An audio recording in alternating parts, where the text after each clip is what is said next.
Now, in case you've been in a cupboard all day or haven't gone on social media, let me tell you that the coffee chain Costa Coffee has caused a furore following an advert they sort of put on the side of a van, basically featuring a cartoon of what appears to be a post-operative transsexual man. Now, critics who've been very angry about this online all day say it's glorifying and celebrating irreversible surgical procedures for young women. A spokesperson for those behind this mural from Costa said, quote, "At Costa Coffee, we celebrate the diversity of our customers, team members and partners. We want everyone that interacts with us to experience the inclusive environment that we create to encourage people to feel welcome, free and unashamedly proud to be themselves." The mural in its entirety showcases and celebrates inclusivity. Now, we're going to be talking about this now. Is it outrageous woke propaganda or just a storm in a coffee cup? Who better to give us our opinions on this than CEO of the LGBT Alliance, Kate Barker, and celebrated LGBTQI+ campaigner, Peter Tatchell. Thank you both for making time to talk about this. And I'll if you don't mind, give you my view on it, and I sort of included it within the opening sort of talk in the show regards nuclear. So, you know, we've taken our eye off the ball here. We need some perspective on this. The furor over issues like this drives me absolutely up the wall. I understand there's important, sensitive debates and discussions to be had about the trans movement and about its place in society. But I am slightly exasperated by the attention that this type of stunt gets. And my concern is that corporates and companies are now exploiting the experience of trans people, saying that they're being inclusive, but at the same time knowing that it's just going to generate so much controversy and conversation around their brand that they won't be forgotten about. And sure, some people may boycott Costa Coffee, not get their coffee, but some people may well go in, and that's successful marketing in and of itself. My fear about all these things, as always, is that trans people haven't been included or consulted within this debate. I'm obviously far on probably the more left and wokey end of this than some other people on this network as well. But I want to come to you and ask for your opinion on this. Let's just start with you, Kate. Well, to start with, I think it's ghoulish and it's grotesque. And it's really greedy of Costa. Imagine thinking, what's really going to make our tills ring? I know, the mutilation and the misery of girls who hate their bodies. And this isn't about a trans issue. This is about girls who are opting for bilateral mastectomies. They're having healthy breast tissue removed. And it's not a niche issue. It's not a small issue. Before I came on this afternoon, I hopped onto GoFundMe. And into the search bar, I put top surgery.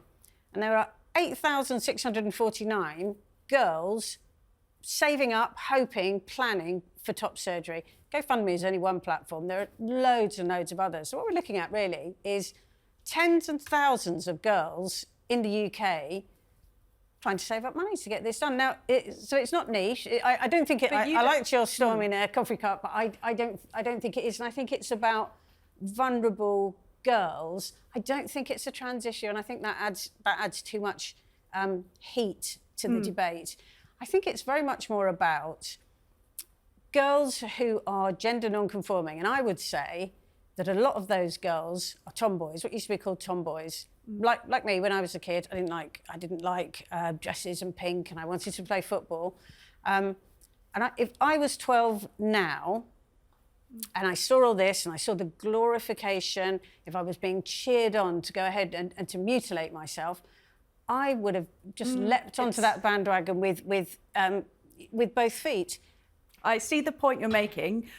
Mutilate, to me, is a strong word. When it's, obviously, we're talking about people who are young doing this. Yeah. We don't know, the person on the Costa van could be 26. But the core of the debate is, of course, that young people in this sort of industrial complex of breast removal and augmentation and everything else like that are being exploited, Peter. But if it's voluntary, is it mutilation? I mean, this is strong terminology. Well, first let me say that I think that the obsession with the trans issue is out of all proportion. We have more than 7 million people on our hospital waiting lists. Some of them are dying because they can't get surgery, and we're obsessing over a cartoon on a coffee van. That's absurd priorities. But to answer your point directly, in this country, no one can have gender reassignment surgery before the age of 17 as a minimum in England. Sorry, let me. I didn't interrupt you. That's false, Peter. Let me finish. You didn't interrupt. in England, not before the age of 17, except if there are exceptional circumstances. But most people will wait 3 to 5 years to get their first appointment at a gender identity clinic. They'll have to have a series of further appointments, usually between 6 months and 1 year apart. And then they have to wait another 3 to 5 years to have the surgery. So it's very rare for anybody to have surgery before the mid to late 20s. And I know people in their early 30s who are still waiting, having applied 13 years ago. Okay, so you're saying the issue isn't as grossly out of proportion, or it's not happening as frequently as some might think, and some people are struggling at this. Kate, you had a point. Yeah, it's actually false that no children are being operated on. The NHS has highlighted 51, it's not very many, but 51 girls aged 16 and 17 who've had mastectomies. And I know you think mutilation is a bit extreme, but you know, that's healthy breast tissue. Those operations are really, really serious. And there's a reason why people like Peter call it top surgery. I never mentioned top surgery. Because I've heard you mention it before, because it sanitises it. It sounds quite cute and neat and easy and simple, but it isn't. It's a really serious surgery. Ask any woman that's had breast cancer what it's like to have a mastectomy. And to do that to yourself, to your healthy body, it's irreversible. I think it's the only silver lining is that people do have to wait a long time. Is there an age at which you would deem it acceptable for somebody to make that decision themselves?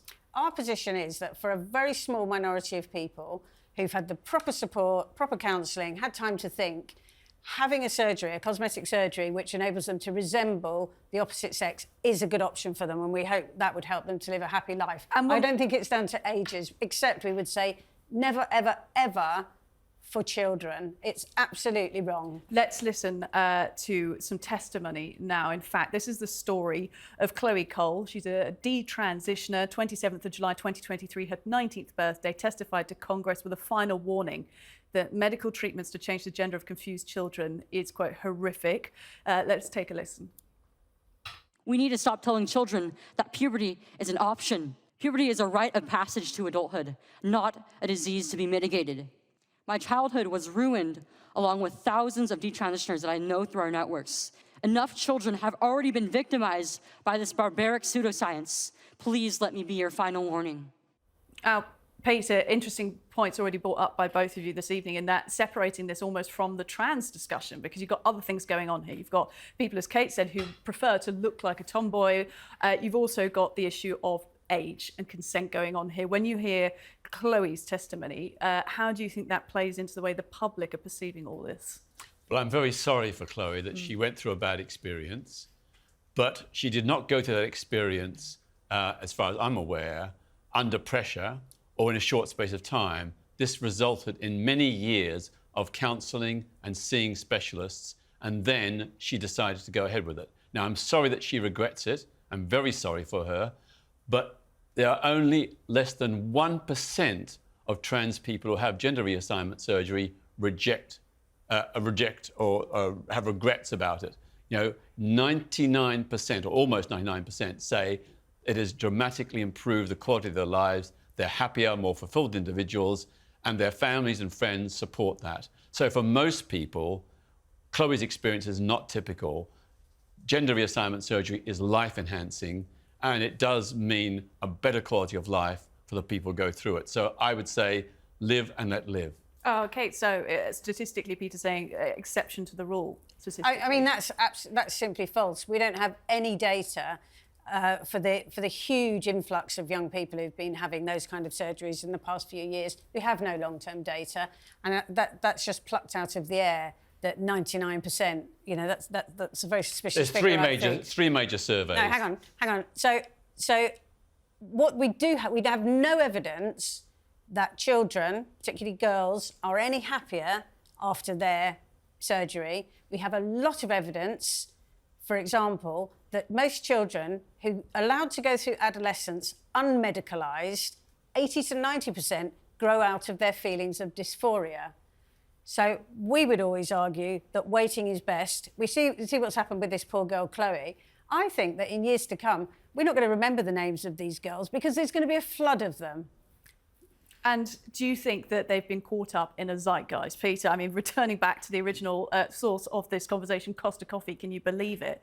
But the way that the narrative has been pursued by corporates, by companies, but also by society, do you think people are getting caught up in it? Teenagers, young people influenced by social media?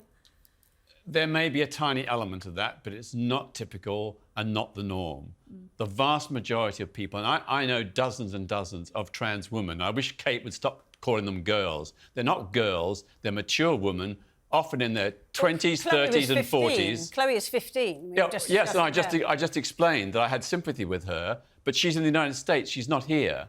Here in this country, people have to wait years, typically for gender reassignment surgery, from the very first application to have a gender identity clinic appointment. It will take 10 or more years for them to have any surgery, during which time they are counselled and given support so they've got opportunity to reconsider and to assess whether they're making the right decision. So the idea this is rushed or forced on people is simply false. And it's really painful for those many trans people who have to wait all these years to get the surgery that will affirm who they truly are and make them happy.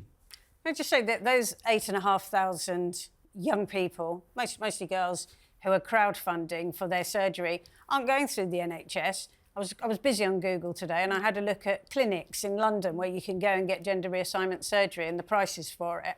And they are absolutely booming. So the NHS is one thing and there is a long wait time, but people are funding for surgery themselves and they're going to clinics which are taking advantage of people who dislike their own bodies. It's an absolute scandal. Well, this will be the biggest scandal we that's going to hit. We agree that no one should be rushed into this. Yeah, and that no one should make a swift decision. Yeah. It has to be thought through very carefully. People have to be counselled, they have to be questioned, and they have to be given other options. And then if they decide that's what they want, then we should respect their autonomy and their right to consent. Yeah, I think that is an agreement we've reached. And look, I don't think we've finished talking about it. I think this will continue to be a hot topic of debate extraordinarily. But this evening, we've learnt, of course, that there's so many different levels to this and people involved. Kate, Peter, thank you very much for your views.